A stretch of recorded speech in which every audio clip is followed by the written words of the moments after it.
Okey, kita dah dapat masuk sekarang. Terima kasih saudara sekalian. Malam ni kita ada satu lagi topik yang menarik sebenarnya, sebab ini berbolak-balik beberapa tahun atau belasan tahun. Ada orang yang kata breakfast is the most important. Satu era dahulu di mana orang kata breakfast tak important. So malam ni saya nak cuba betulkan keadaan di mana kadang-kadang saintis pun macam tu juga, berbolak-balik dari segi dapatan mereka ataupun scientific research mereka yang boleh kita guna pakai.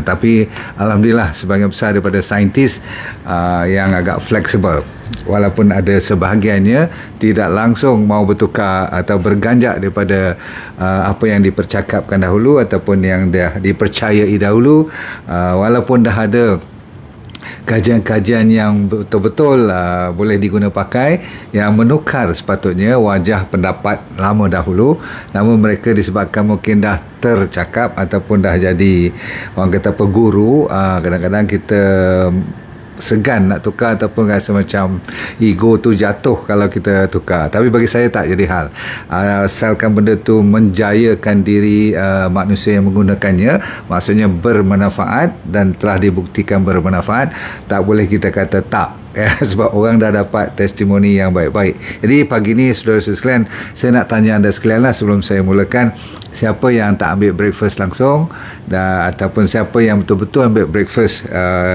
sampai lahap pula, maksudnya you ambil breakfast tu sebagai makanan utama you. Bak kata orang dulu, eat breakfast like a king kan, lunch like like a queen, dinner like a pauper, maksudnya dinner tu paling miskin lah, paling sikit lah. Miskin tak semestinya makan sikit, kadang-kadang orang miskin makan banyak, walaupun dia tak banyak benda-benda yang mahal-mahal, daging ataupun inilah ikan-ikan mahal, tapi makan tetap banyak kan. So yang penting kita nak cerita hari ni ialah sama ada breakfast mustahak ataupun amat mustahak ataupun tak perlu you hirau langsung. Boleh Okey, bismillahirrahmanirrahim. Assalamualaikum warahmatullahi wabarakatuh.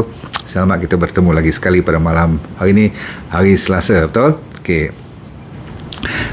Sharifah tak ambil breakfast. Siapa lagi? Orang Singapura Syariah ambil tak? Okey, when are you taking any breakfast? Siapa? Lin JJ ambil breakfast kot. Ya, okey. Tapi beginilah, kalau you ikut D&D diet, ada juga yang tak ambil, ada juga yang ambil. Sebab dia lebih memberatkan kepada buah-buahan semua tu kan. Namun kita bukan pertikaikan tentang sama ada yang ambil buah ataupun sama ada yang ambil makanan-makanan lain. Setengah orang dia ikut diet-diet yang tersendiri. Bagi saya, asalkan you nombor satu pastinya tidak sakit ataupun tidak memudaratkan, bahkan menyebabkan you jadi sihat walafiat, dah berapa puluh tahun you amalkan, tak jadi masalah. Terutama sekali dah kadang-kadang orang tu kata turun-menurun aku dah makan macam ni, atuk aku, mak aku semua pun sihat walafiat, aku pun sihat. Okey, no problem, kita jangan gaduh. Baik, kenapa breakfast, saya soal dalam topik saya, kenapa ia paling mustahak? Saya kan ada ramai yang mengamalkan tanpa breakfast dahulu pun dia dah patah balik. Mula-mula sekali saya nak ambil daripada sunnah Rasulullah SAW. Iaitulah kenapa dijadikan sahur sebagai walaupun seteguk air. Kan dah diingatkan kepada kita, walau seteguk air kita mesti jamah air itu, maksudnya mesti kita masukkan air itu. Mesti ada hikmahnya selain daripada nak membetulkan hidrasi ataupun nak memastikan you tidak lapar sangat dan sebagainya, tetapi ada dia punya sains dia. Saya akan bagi kat you 8 sebab utama melalui sains, supaya kita tidak pertikaikan melalui kepercayaan ataupun cuma dari sudut orang ajar sahaja kita dengar-dengar, ataupun memanglah dari sunnah tadi kan, tapi itu lebih pada sahur. Ini kita kira breakfast. Kenapa saya hubung kaitkan dengan sahur dengan breakfast? Sebab sahur merupakan macam breakfast untuk kita yang nak berpuasa, bermula daripada subuh tu kan, betul tak? Jadi bezanya cuma timing saja, tapi tetap selepas kita tidur. Faham? Okey, baik. So sebenarnya dah didapati setengah kajian tu mengatakan bagi mereka yang ambil breakfast ini kebaikannya untuk berpenyakit jantung berkurangan sebanyak 27%. Walaupun ada kajian yang tinggi pada tu, saya ambil yang rendah lah. Kalau 27 atau 30% pun berkurangannya penyakit heart attack bagi mereka yang ambil breakfast, kan itu satu kebaikan.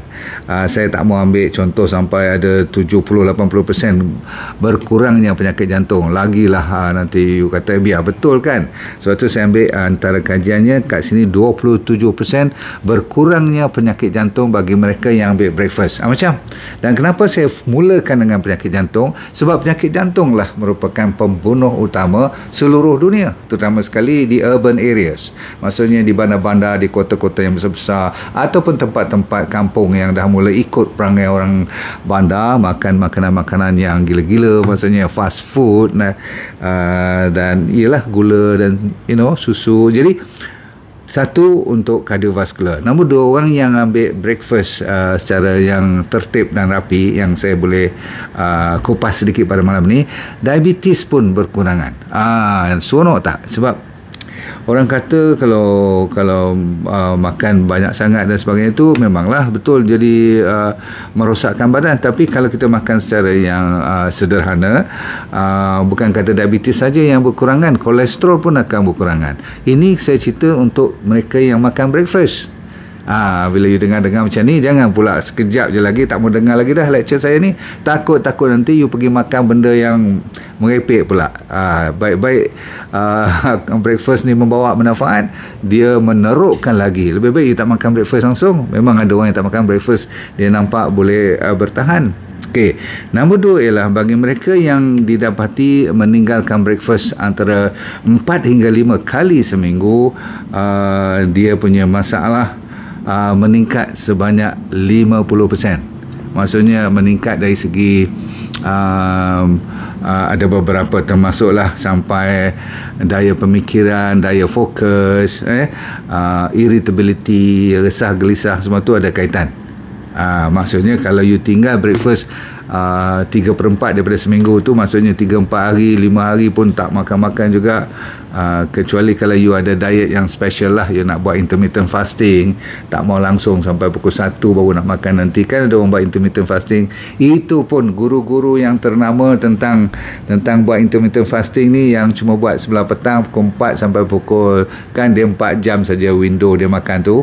Pernah dengar kan yang berapa 20 jam dia puasa, 4 jam dia dibenarkan makan, ada jendela makan dia tu. So dia makanlah katakan pukul 2 petang sampai 2, 3, 4, 5, 6, katakan pukul 6 last dia makan lagi sekali. So 2 kali dia makan. Jadi breakfast sebelah pagi pukul 7, 8 pagi tu dia tak makan langsung lah. Beginilah tuan-tuan sekalian, didapati ada dah guru-guru yang sebelah sana pun yang makan cuma belah petang pun dah tukar makannya sebelah pagi. Jadi timing makan belah pagi tu, tanpa kita bicara tentang jenis makanan dulu sekejap, pun dah nak kena belah pagi. Sebab apa? Belah pagi ni dapati ada beberapa keuntungannya. Salah satu yang saya cerita tadi, masalah jantung, masalah diabetes, masalah kolesterol, boleh dibantu. Baik. Kalau macam tu, bagusnya juga ialah antara mereka yang suka makan benda-benda yang berserat pula, tambah lagi sebelah pagi ni. Okey, digalakkan mereka makan sedikit protein, tapi kalau boleh protein yang datang daripada tumbuh-tumbuhan. Anda tahu kan, sayur-sayuran semua ada protein. Setengah buah-buahan seperti avocado dan sebagainya tu ada protein juga. So insyaAllah. Cuma bagi mereka yang masa hari let go, hari yang bagi reward, dibenarkan ambil telur pun antara terbaik. Telur rebus tu very good untuk katakan hari Sabtu ke hari Ahad ke, you nak relax sikit. Cuma saya nak beritahu sekarang kenapa breakfast tu bagus. Nombor satu, dia menyebabkan insulin punya sensitivity lebih efektif kalau berbandingkan you tinggalkan langsung, you cuma makan belah petang dan belah malam saja. Berarti body kita ni selepas terbangun tidur, dia kalau lepas 2 jam you masih lagi tak makan apa tu, dah dikira you dah mula nak tinggal breakfast. Saya ulang, lepas you bangun pagi 2 jam you tak tempuh langsung, body kita memberi signal kepada otak, katakan, oh, the master do not want to take any breakfast. Padahal you ambil pukul 9 pagi katakan. Contoh. Baik, apapun kalau awal sedikit you ambil makanan breakfast, kalau D&D diet tu cuma buah-buahan yang berwarna-warni 3-4 jenis, body weight kali dengan 10 jadi gram. Saya ulang, body weight kali dengan 10. Okey, selepas you amalkan water therapy. Yang saya ajar dulu ialah kalau boleh habis antara 300 hingga 500 mil sepagian, bukan satu pagi sekali ngap habis 500 mil, tak. Ambil 100, 200, lepas tu relax, 100, 200 pergi toilet, buang air inilah, buang air ni, let go semua dah, pergi katakan dah sembahyang dulu, sambung balik minum dengan garam, lepas tu you ambil breakfast. That is the best for my proposal. Tapi setengah daripada anda yang biasa dengan diet lain tu, you nak makan benda-benda yang berprotein, okey, tapi protein tak dibenarkan terlalu tinggi. Walaupun bagus, katakan sebiji 2 telur katakan, tapi tak boleh sampai 5-6 biji pagi-pagi tu, contoh. Okey, sebab apa? Kita nak tingkatkan insulin sensitivity. Bila insulin kita lebih meningkat sensitivitinya, walaupun apa you makan tu dia lebih senang membawa masuk, terutama sekali yang ada glukos lah, senang. Nombor 2, dia orang kata apa, lebih senang menjaga blood glucose. Anda tahu pagi-pagi setengah orang yang diabetik ataupun yang belum diabetik, kalau dia dah mula biasa nak cek darah dia jadi panik. Sebab pukul 7 pagi dia bangun je, dia ambil darah, ataupun lepas subuh je dia ambil darah dia, ataupun bangun-bangun terus pukul 5 pagi tu dia ambil darah dia, terus mencacak naik sampai 9 gelas 10 milimol per liter tu. Jadi dia panik, sebab kita harusnya antara 5-6 kan, tu baguslah, sekali naik 9 kan. Itu dipanggil Down syndrome, DAWN, normal. Jadi kalau kita tak ambil langsung sekejap lagi breakfast, katakanlah langsung 3-4 jam pun tak ambil apa-apa, body kita blood sugar akan jadi orang kata apa, tak stabil. Nombor 2, menstabilkan blood glucose. Cantik tak kalau orang yang ambil breakfast? Nombor 3, didapati mereka yang ambil breakfast yang bersih, yang sihat dan sederhana, maksudnya jumlahnya, kecuali kalau ambil buah-buahan tu nampak macam banyak lah kan, body weight kali dengan 10, 700, katakan 70 kg, 700 gram. Banyak tu, sepinggan tu. Boleh, sedap. Beta cell daripada pankreas menjadi lebih efektif. Tahu beta cell? Beta cell ni lah yang mengeluarkan apa? Mengeluarkan insulin daripada kelenjar yang dinamakan pankreas. So your pancreas become effective. Semua ni diperlukan, terutama sekali untuk orang yang diabetik. Lagilah kena dengar lecture ni kan. Orang yang seterusnya ialah dia akan mengurangkan you punya rasa lapar. You tak, orang kata apa, macam nak lahap nak makan lunch. Katakan kita langsung tak makan sampai lunch pun kadang-kadang meeting lambat makan pula tu.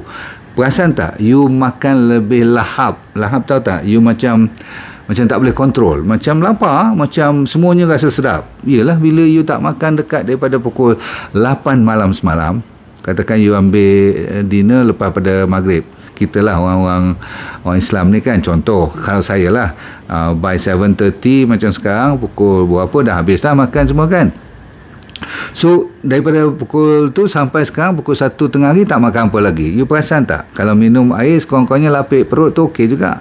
Kalau you ambil kopi tadi pukul 10 pagi, no problem kan. Lepas tu bila sampai pukul 1 you jadi lapar balik.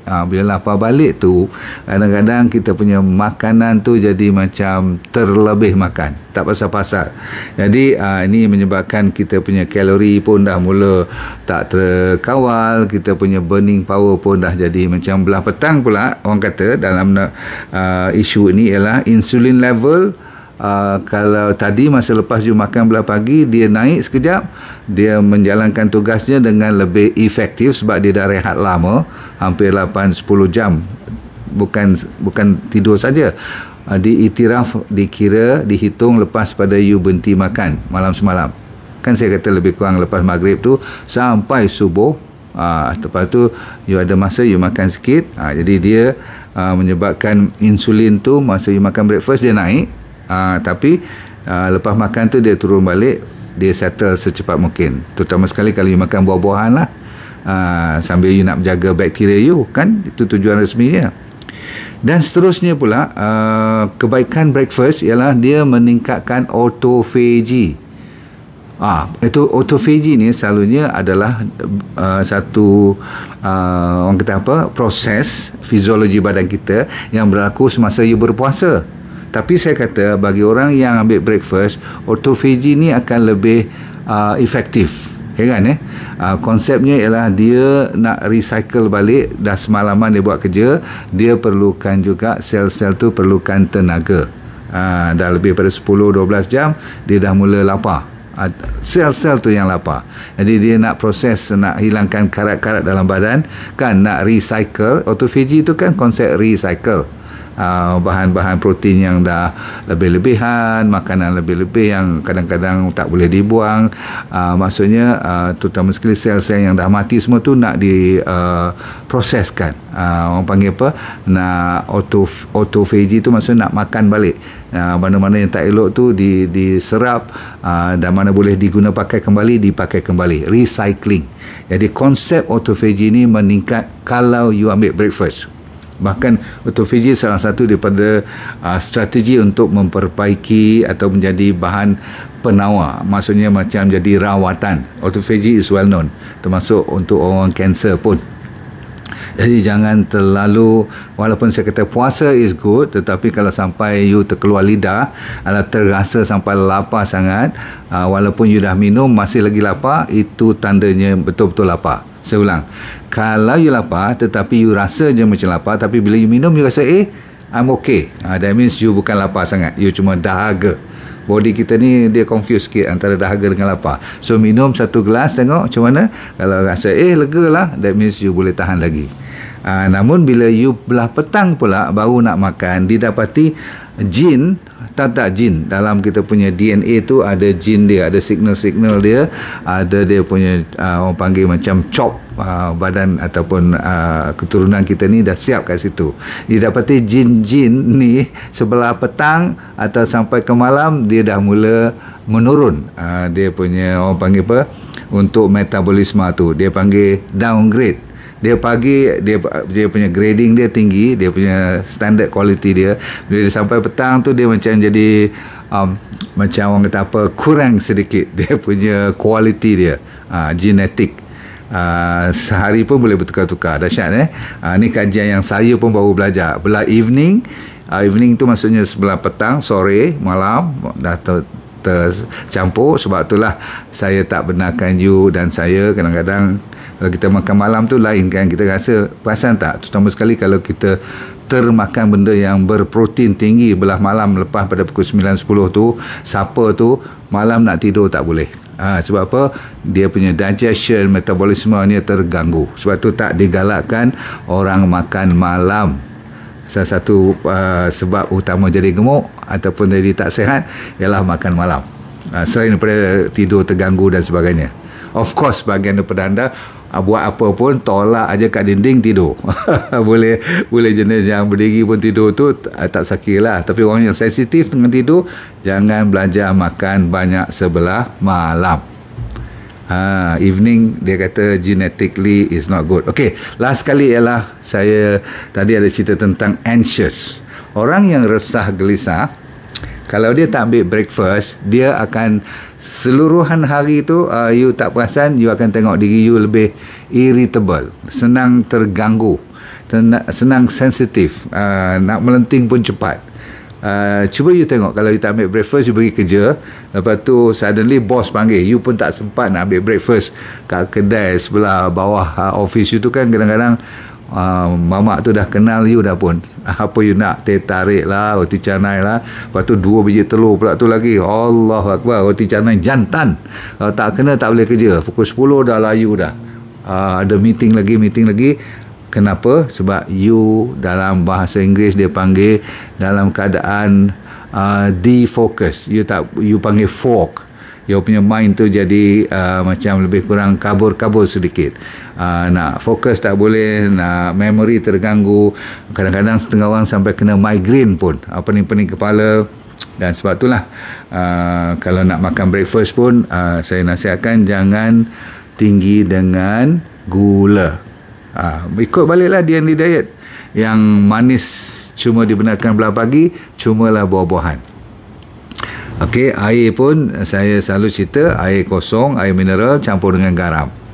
Air seleri tak adalah campur apa-apa. Kalau nak stevia boleh, madu boleh. Ataupun air Bali bawa daripada rumah, tak apa, rendam elok-elok. Semua-semua ni tak mahal, you buat amalan ni, bahkan breakfast you akan jadi lebih efektif. Kalau macam saya memang ikut D&D diet lah kan. Belah pagi tu satu mangkuk buah-buahan yang at least 2-3 warna. Kalau boleh lagi banyak warna lagi bagus. Tapi tak semesti you nak beli atau nak buat makanan-makanan mahal-mahal ya. Bahkan tak perlu pun. Kalau ada buah musim jambu, musim mango. Tengok musim apa sekarang. Just cuma jangan makan durian sangat lah pagi-pagi, sebab nanti bau kat office macam mana kan. Okay, cukup dulu pada malam ini. Tadi tentang bau mulut tu, bagi mereka yang tak makan apa langsung breakfast, memang bau mulut orang tu agak kadang-kadang mengganggu kawan-kawan sebelah pun. Kalau dia tak ambil, walaupun air pun dia tak suka juga, bahaya sangat. So paling kurang ambillah kopi atau teh yang tak bergula, ataupun air kosong, air mineral dengan garam. Itu paling kurang. Cukup dulu saudara-saudara sekalian. InsyaAllah anda dapat. Satu lagi, bagi mereka yang ambil breakfast ni, especially bagi mereka yang rajin exercise, mereka punya muscle akan lebih terkawal. Apa dipanggil, otot dia tu lebih orang panggil apa, maintain. Kalau sentiasa you lapar je atau tak makan apa langsung, cuma tunggu buat, bukan saya tak galakkan OMAD, kan saya kata OMAD tu the best untuk orang yang berpenyakit. OMAD tu apa? One meal a day, OMAD, OMAD. Tetapi OMAD pun saya galakkan you orang kata pejamah sedikit sebelah pagi, macam sahur tu. Sederhana. Tak apa kalau orang kata apa, itu tak dikirakan one meal a day, you kira 1.5 lah. Malam tu yang besar punya meal, tengah hari katakan you tak ambil, you cuma tunggu nak makan dengan family, okey. Itu yang bagusnya kita buat belah malam tu. Sebenarnya patutnya malam lagi kurang lagi bagus makanan, tapi sebabkan culture kita, budaya kita makan malam dengan family kan, tak apa, you tunggu belah malam you makan besar, tapi pagi tu you jamah sedikit. So dikira half atau a quarter meal. Satu mangkuk kecil katakan you nak lapik perut tu dengan air banyak, tak apa, sebab air you can take anytime. Dia tak membatalkan fasting yang dimaksudkan untuk kesihatan ni, kecuali kalau hari tu you puasa sunat lah. Faham? Okey, jadi untuk otot kita bagus ya, untuk tenaga kita pun bagus, sebab you dah spare sikit, you dah jamah sedikit, tak perlu banyak sebenarnya. Dan untuk kanak-kanak amat-amat lah diperlukan untuk mereka tu ambil breakfast yang sihat, jaga baik yang sihat. Kalau you dengar cerita-cerita oat atau Kellogg semua ni kan, cereal ni bahaya, terlalu banyak gula dalam tu. Kalau nak ambil yang organik, ataupun amalkan dia orang sebiji apple, potong sikit-sikit anggur kalau ada, kalau paling kurang pun buah kurma, ataupun musim-musim tu kalau dia suka pear, bagi pear. Kalau dia suka apa lagi, budak-budak ni nak bagi pineapple kurang sikit kan, ambil buah-buahan seperti macam saya kata tadi, jambu, silakan, mango, especially ramai cucu saya cukup suka mango ni, kan, sedap. Kita makan, dia makan, sampai kan dah jadi habit dah. Dia tengok muka kita je waktu makan, dia mesti tengok piring tu ada tak mango. Sebenarnya budak-budak tak salah, apa you bagi dia makan kalau dia suka. Kalau you yang bagi Nutella hari-hari, jadi Nutella lah budak tu. Okay. Alright, terima kasih banyak saudara-saudara sekalian. Thank you very much bagi mereka yang datang pada carnival saya hari Sabtu lepas. Saya amat berterima kasih ada yang daripada Johor, Puan Shima datang, Zuraida datang, daripada Pendang banyak, Cikgu Zalina tu semua, Masya Allah. Puan Norita pun datang, Masya Allah. Ada seorang daripada ni Tuan Tanah Ladang kat Cameron Highland tu, Datuk Said pun datang, Cik Not pun datang, Masya Allah. Saya tak pernah jumpa dia orang, duk tengok kat macam ni lah kan, kita online saja. Bila jumpa tu rasa lain sangat-sangat. Terima kasih ya. Kita jumpa lagi. Semoga hidup anda bahagia di dunia, akhirat semua pergi ke syurga insya-Allah, dan kita lepaskan ya, let go and feel good all the time. Terima kasih. Assalamualaikum warahmatullahi wabarakatuh. Bye.